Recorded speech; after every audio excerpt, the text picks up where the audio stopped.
जय गुरुदेव, जय जिनेंद्र। कैसे हैं आप सब? आरज़ू ख्वाहिश में आप सभी का स्वागत है। आज की जो वीडियो है बहुत ही खास होने वाली है, क्योंकि आज आपको ऐसे 3 महायोग के बारे में बताऊंगी जो कि बहुत ही फलदायी हैं और बहुत ही लाभ देने वाले हैं। क्या ये 3 महायोग हैं और क्या इनमें उपाय करने चाहिए जिससे आपके घर में सदैव लक्ष्मी वास करती रहेंगी और हमेशा आप जो भी कार्य शुरू करेंगे इन महायोग में आपको उनसे लाभ मिलेगा ही मिलेगा। 100% है, मिलेगा ही मिलेगा। लेकिन चुनाव आपको करना कि आप किस तरह का कार्य शुरू कर रहे हैं। तो चलिए बिना समय गवाए आज का वीडियो शुरू करते हैं। सबसे पहले आपको ये बता दूं, 3 महायोग में सबसे पहला महायोग है गुरु पुष्य योग। कहते हैं इस योग में बृहस्पति देव का जन्म हुआ था, इसलिए ये अपने आप में ही बहुत ही महत्वपूर्ण है। दूसरा योग है सर्वार्थ सिद्धि योग और तीसरा योग है अमृत सिद्धि योग। कमाल की बात तो ये है कि तीनों ही योग का समय एक ही समय है, एक ही समय से शुरू होकर एक ही समय पर ही इन तीनों योगों की समाप्ति हो रही है। तो बहुत ही पावरफुल ये योग बन गया है। इस योग का आपको बेनिफिट लेना है। अब किस तरह से लेना है, चलिए आइए आगे बात करते हैं। सबसे पहले आपको बता दूं कि इन महायोग का समय कब शुरू हो रहा है और कब समाप्ति है। देखिए, गुरु पुष्य योग 25 फरवरी को गुरु पुष्य योग लग रहा है। कितने बजे? सूर्य उदय से।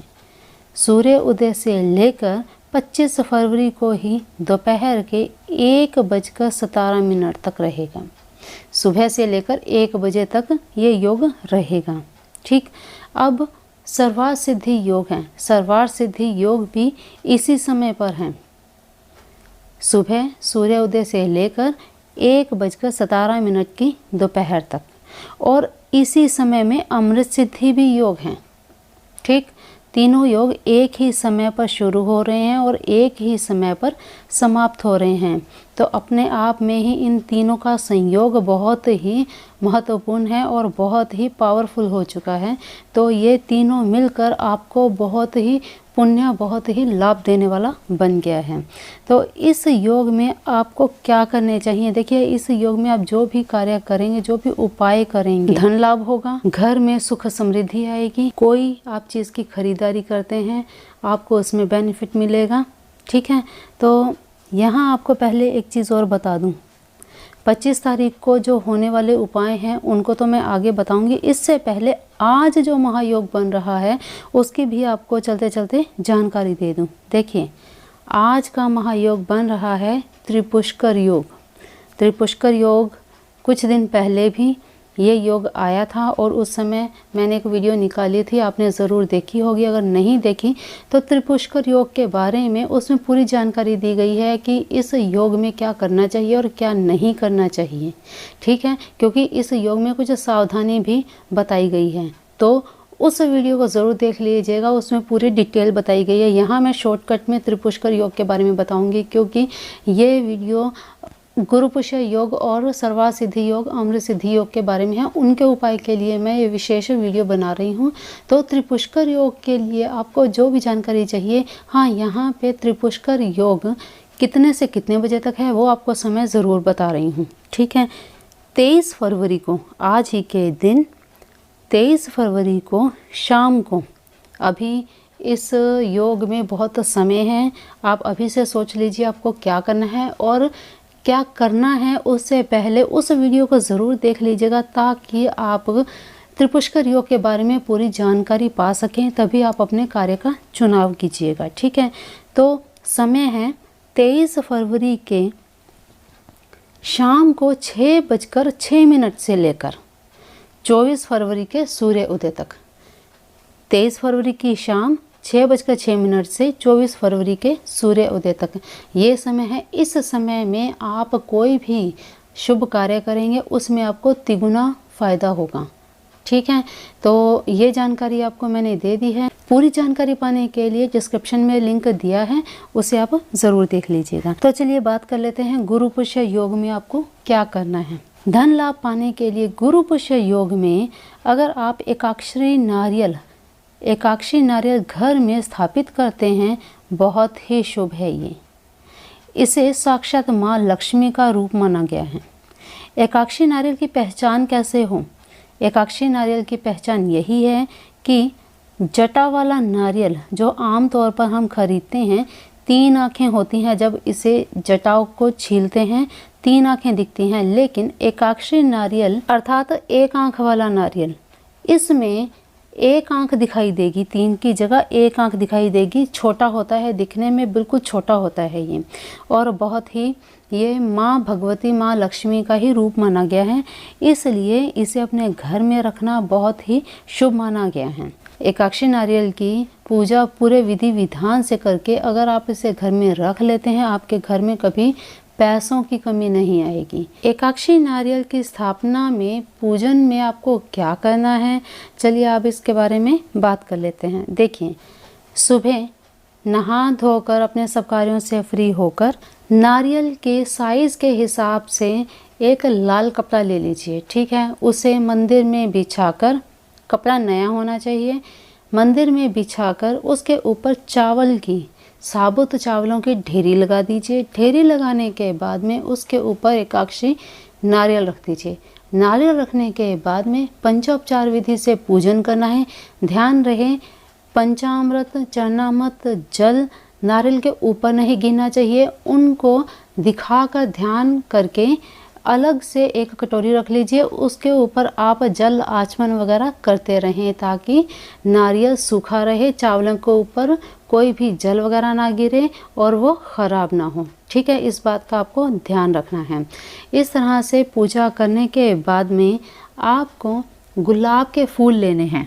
गुलाब के फूल लेने के बाद सबसे पहले पंचोपचार विधि से पूजा कर ली, धूप दीप जला लिया, शुद्ध घी से दीपक जलाना है। जलाने के बाद में धूप दीप दिखाकर भोग मेवा आदि सारी चीज़ों का भोग लगाकर इस दिए गए मंत्र को 108 बार बोलते हुए, कमलगट्टे की माला हो तो बहुत ही अच्छा है, नहीं तो रुद्राक्ष की माला से भी आप कर सकते हैं। 108 बार एक मंत्र बोला और एक गुलाब की पंखुड़ी ली और एकाक्षी नारियल पे चढ़ा दिया। एक मंत्र बोला और एक पंखुड़ी चढ़ा दी, एक मंत्र बोला, एक पंखुड़ी चढ़ा दी। इस तरह से एक माला 108 बार ये मंत्र बोलते हुए गुलाब की पंखुड़ियाँ आपने चढ़ानी हैं, ठीक। पूजन हो गया। चढ़ाने के बाद में धूप दीप दोबारा से दिखाकर बैठकर माँ से प्रार्थना करनी है कि आपके घर में सदैव स्थायी रूप से वास करें। पोटली को बांधने से पहले एक साफ सफ़ेद कागज़ के ऊपर इस मंत्र को आपने लिख देना है लाल रंग के पेन से। इसे लिखकर इस पोटली में बांध दीजिए। बांधकर अपने मंदिर में ही रखा रहने दीजिए। कम से कम आधा घंटा रखने के बाद में इसी योग के अंदर, योग खत्म होने से पहले इसे पूरी श्रद्धा के साथ, पूरे विश्वास के साथ उठाकर अपने लॉकर में, जहाँ पर आप अपना कैश रखते हैं, वहाँ पर इस पोटली को रख दें और माँ से प्रार्थना करें कि आप इस लॉकर में, हमारे घर में सदैव स्थायी रूप से वास करें और हम पर अपनी कृपा बनाए रखें। इस तरह से निवेदन प्रार्थना करने के बाद में डेली आपने इस मंत्र को बोलते हुए धूप दीप दिखाना है। बस इतना ही आपने कार्य करना है, ठीक। जब फूल सूख जाएं, जब तक वो ताज़ा हैं तब तक उन्हें रखा रहने दीजिए। जब वो सूख जाएं, रोज़ की रोज़ आपने पोटली को खोलकर नहीं देखना।